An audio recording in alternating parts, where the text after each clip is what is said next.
you guys all been doing jiu-jitsu for a while. You've probably heard this saying, black belt is the white belt who doesn't ever quit.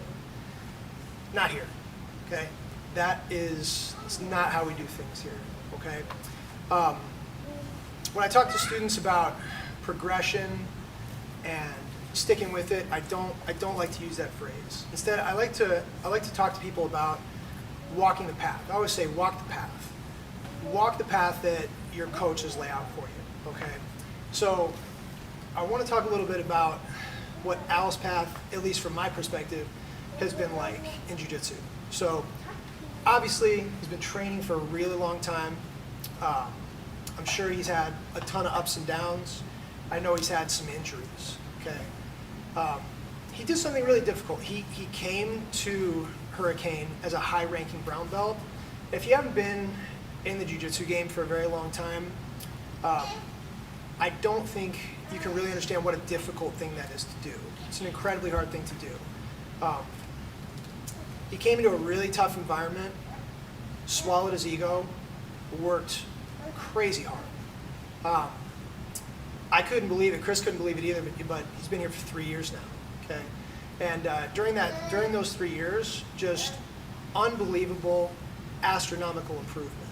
Okay, you know, when he got here, we talked about a couple things. We talked about working on takedowns. Now, at no point in time did he ever have an attitude of like, I'm almost a black belt. What do you know? I mean, he just listened. We figured out what takedowns were going to work, and he drilled the hell out of them. Okay. Not only did he do that, but he took those takedowns to a competition.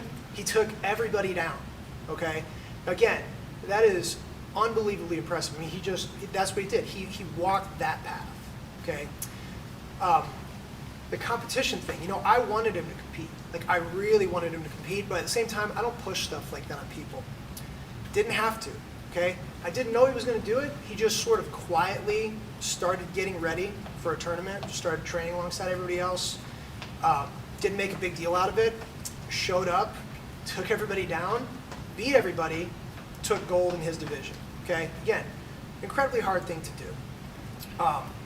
He would never tell you this, but he had what was a pretty tough lower back injury, which has limited, certain guard games that he might be able to play, right?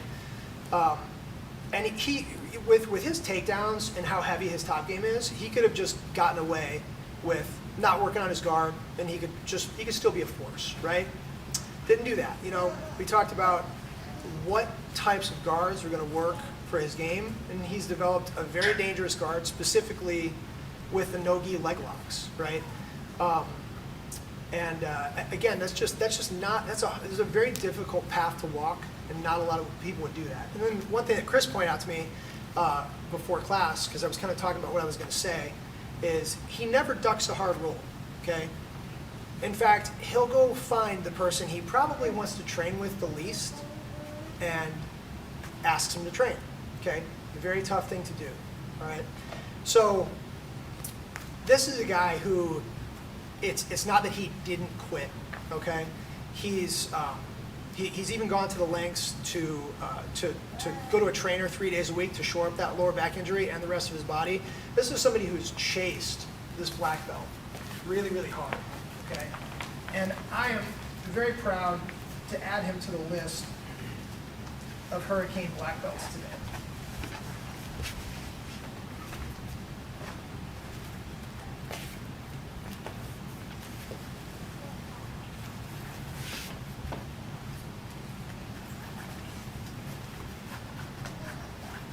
He didn't seem like a nickname guy, by the way, so I just got his initials on the belt.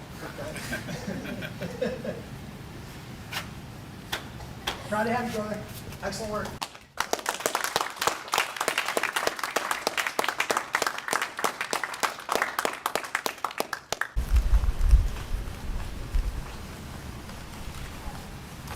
Awesome. All right, join us up here, man. Join us up here. Al, anything to say? If not, that's all right. Just want to give you the opportunity.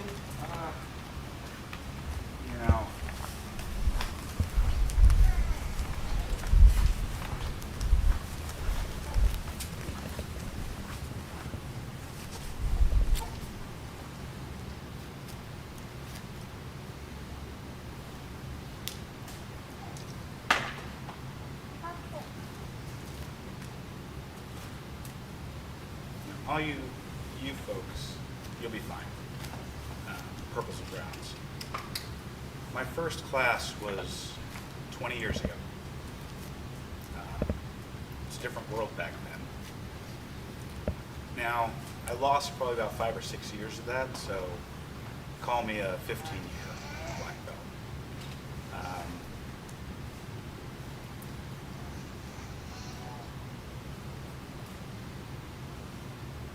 It's not something that I'm naturally good at, this thing. No, I don't have that athleticism and mobility, and I lost some with injuries. But there is that saying that jiu-jitsu is for everybody. And there are ways that you can figure out how to make this work for you. I would hope to be an example of that.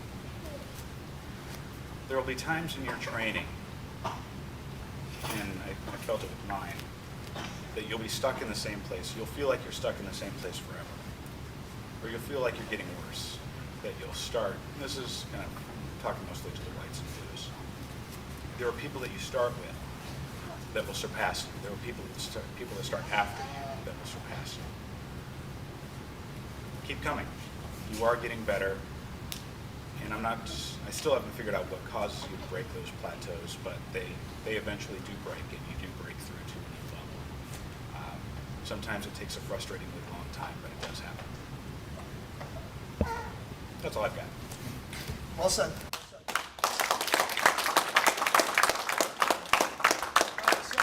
Here's the deal. Open mat's going to start.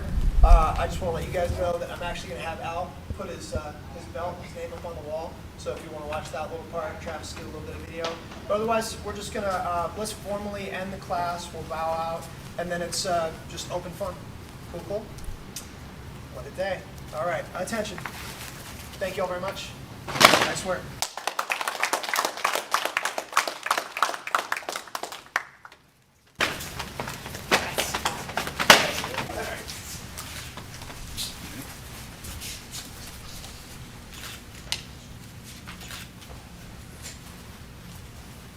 Yeah.